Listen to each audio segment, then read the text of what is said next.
দর্শক আপনারা দেখতে পাচ্ছেন এই মুহূর্তে অবস্থান করছি রাজধানীর মহাখালী আমতলীতে। দর্শক, তিতুমির কলেজকে বিশ্ববিদ্যালয়ে রূপান্তরের দাবিতে তিতুমির কলেজের শিক্ষার্থীরা গত প্রায় 6 দিন ধরে অনশন কর্মসূচি পালন করছিল। তারই অংশ হিসেবে গতকাল তাদের তিতুমির কলেজের শিক্ষার্থীদের পূর্ব ঘোষিত কর্মসূচি বারাসাত ব্যারিকেড টু নর্থ সিটির অংশ হিসেবে আজকে তারা তিতুমির কলেজের শিক্ষার্থীরা রাজধানীর মহাখালী আমতলী যে রেল সড়ক সেটি তারা আটকে দিয়েছে। দর্শক আপনারা দেখতে পাচ্ছেন একদিকে অনশনকারীরা কিন্তু বসে আছে। যারা অনশনকারী এই অনশনকারীদেরকে নিয়ে বসে আছে।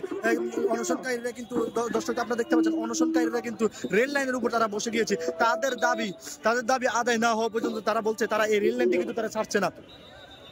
আমরা কিছুক্ষণ আগে দেখেছি একজন অনশনকারী কিন্তু মুমূর্ষু অবস্থায় স্ট্রেচার থেকে ছিটকে পড়ে গিয়েছেন এবং তিনি রাস্তায় শুয়ে গেছেন। একটু আগে তাকে ইমার্জেন্সিতে অ্যাম্বুলেন্সে করে হসপিটালে নেওয়া হয়েছে। দর্শক, এই মুহূর্তে দেখতে পাচ্ছেন অপর একদিকে কিন্তু পুলিশের সতর্ক অবস্থান। পুলিশ কিন্তু যে কোনো সময় যেতে পারে অ্যাকশনে। পুলিশ এবং শিক্ষার্থীদের মুখোমুখি অবস্থান। দর্শক, যদি আপনাদেরকে দেখানোর চেষ্টা করি, এই সাইডে কিন্তু ব্যাপক পরিমাণ আইন শৃঙ্খলা বাহিনীর অবস্থান, পিছনে জল কামান, সামনে তারা খুবই শক্তভাবে অবস্থানে নিয়েছে। দর্শক,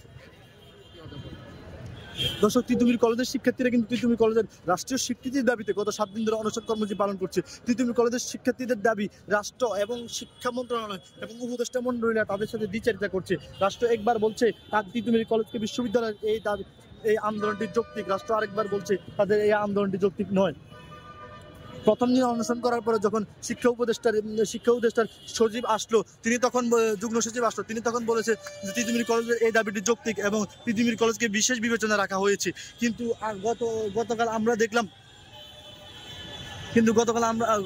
আমরা দেখলাম শিক্ষা উপদেষ্টা যে বক্তব্য দিয়েছে সেখানে তিনি বলছেন তিতুমির শিক্ষার্থীদের এই দাবি অযৌক্তিক এবং এই তিতুমিরকে কোনো বিশেষ বিবেচনায় রাখা হয়নি। শিক্ষা উপদেষ্টা আসবেন, আমরা বক্তব্য